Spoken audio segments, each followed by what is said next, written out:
All right, so in the last couple of videos, we were talking a bit about old things, books, and reading and whatnot. I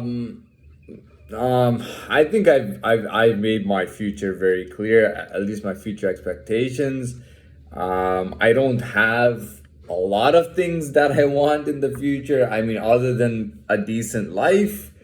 uh the only thing on my mind really is that goal of in 10 years I want to own four different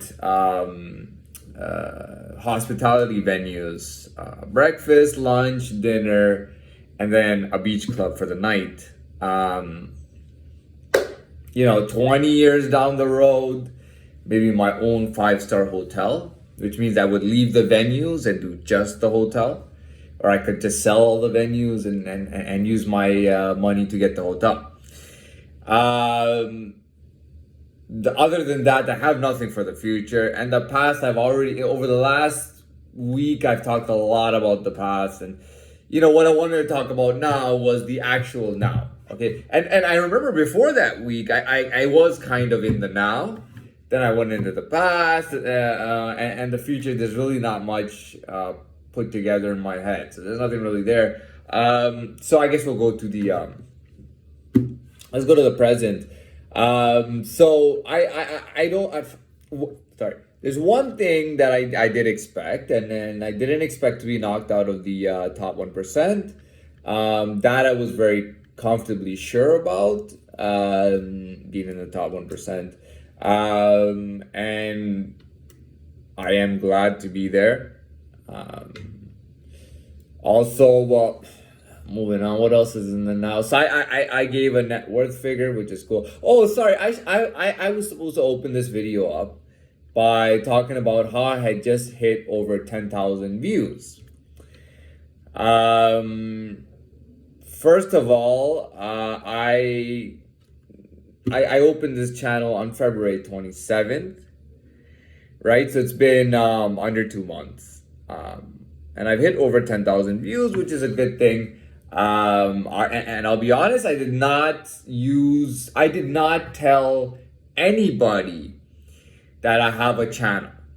Not on the phone, not in person. I did not tell anybody this is my channel, you can go watch it. Meaning that it had just come up, possibly that somebody searched it, or it came up, and then it just kind of spread by word of mouth. I'll tell you why that's an accomplishment for me, and I'll explain. That is a tiny accomplishment for me, but it's huge at the same time. And allow me to explain. I've talked about my future for venue goal. The reason is that when I get into the business of, even before I own a venue, when I'm working as a cook on my way to becoming a chef, to when I'm the chef, and to when I have those four venues, spreading by word of mouth is very important to me. You know what I mean? I've never been the type of guy who's like, I'll tell you, I even competed in like amateur sporting events, okay? And a few times. And I never brought any family members with me. I didn't bring any family members with me. I used to go by myself. And I was actually told by somebody how weird that was. You see, because I had this shadow world, this lonely personality, girls would always try to pick on me. They would always think that I was an easier catch and that I looked good. So they thought, well, he's a good looking catch and he's got personality, but he's got no life. And even though, he may look better than me, or whatnot, I can pretty much just hold him down. You know what I mean? And that's real. I had a girl, I never heard that from anybody else saying, oh, you had no one come to your competition, nobody, no friends, no family. And then she would start calling me and stuff on my phone. Oh, hi, how's it? I wouldn't pick up her phone calls. But the point is that it was kind of a bully, take advantage kind of thing. Oh, he has no life. This should be easy. You see, everybody above that shadow world will look at me and go, oh, this is a typical. Oh, this is just like my cousin Dirk who has no life, or you know what I mean. That was a sort of kind of the attention that I got. Now, my point is that I didn't call any family or friends then.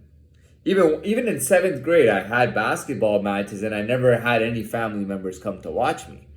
My the parents never came to watch any of the games. It was nothing like that.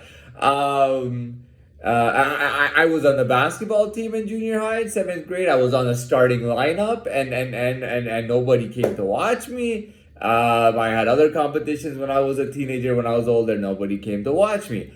But that's not the point. That's not the, now I could have asked them to come watch me. Oh, can you guys come? I didn't really want them to come and watch me. I didn't really have the type of relationship with them that I felt confident that they would even be in my corner.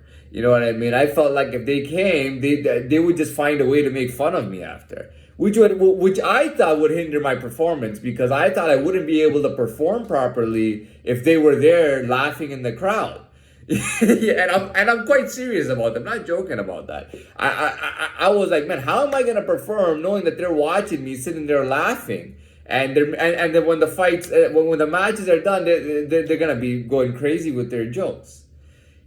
So I had it recorded on camera, on video, right? And then they watched it after, and what did they say? Oh, this is so stupid. Your competition totally sucked.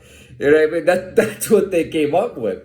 So I did not have a supportive family. We didn't have a supportive environment in the house. Everybody picked on everybody. Everybody talked shit about everybody. It was the epitome of level zero. Although because no being was restricted the way I was in the same spot always at level one. These guys were able to advance. It's like the turtle and the hare. If the hare can't run, the turtle feels good about himself. You know what I mean?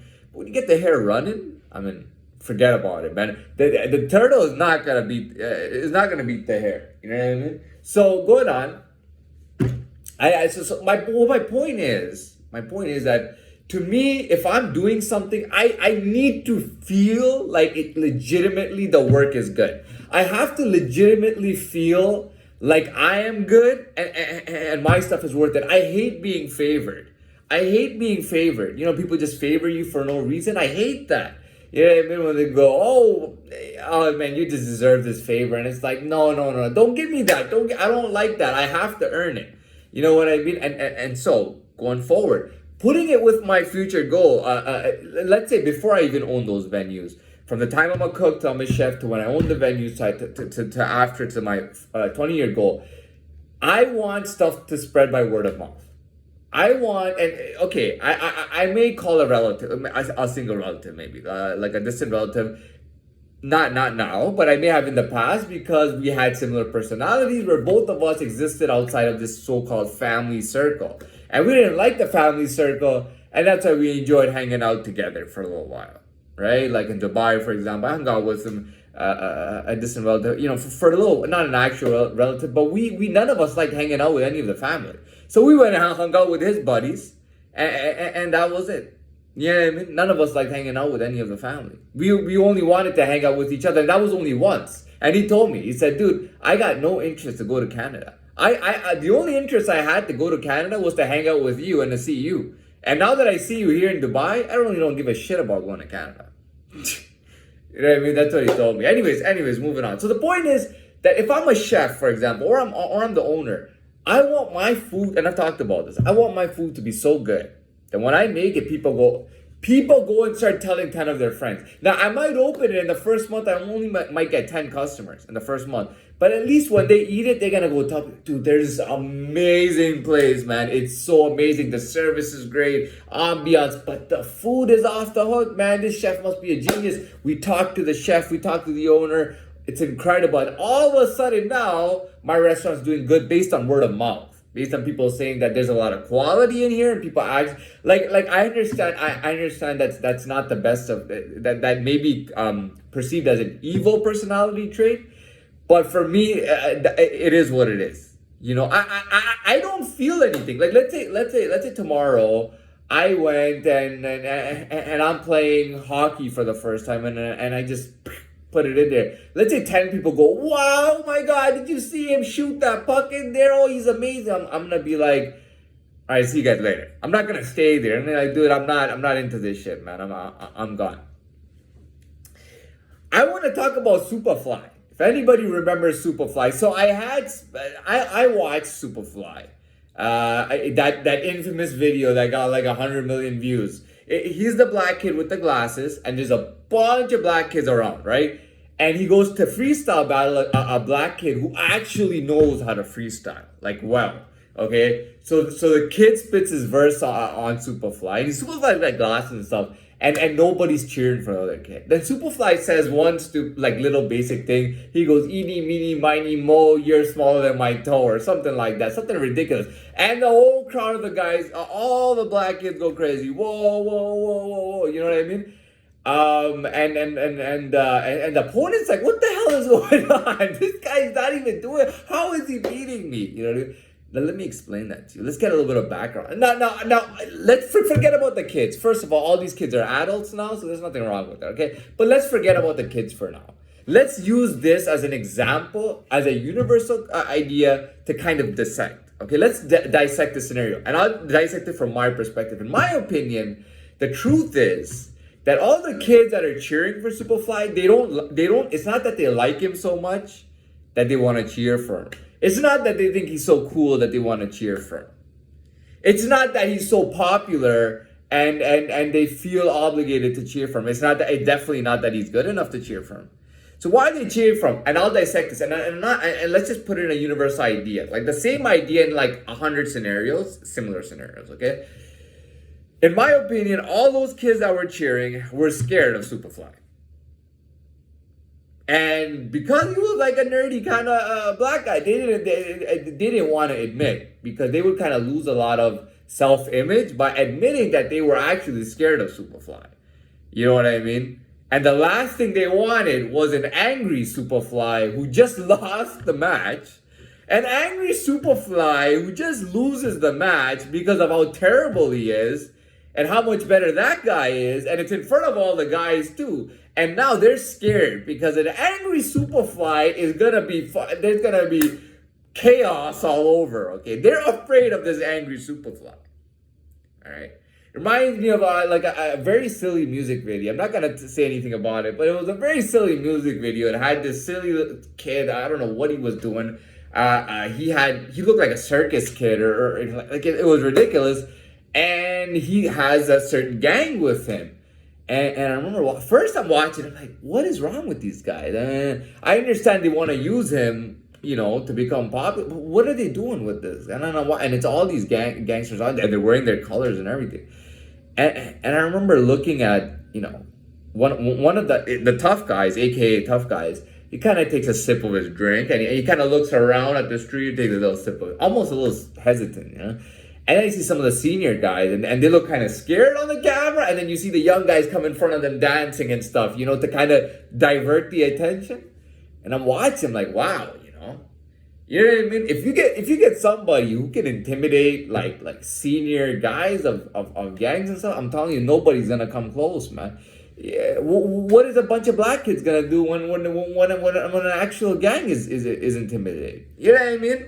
So they weren't cheering for. Now they want you to think that you know they're fucking around and they just want to cheer for. They want to, you know what I mean, and whatnot, and that he's a funny guy, because that's what Superfly was showing in that video. It wasn't a serious rap battle. He was trying to show how funny he is, right? How funny he is, and he had everybody going for it.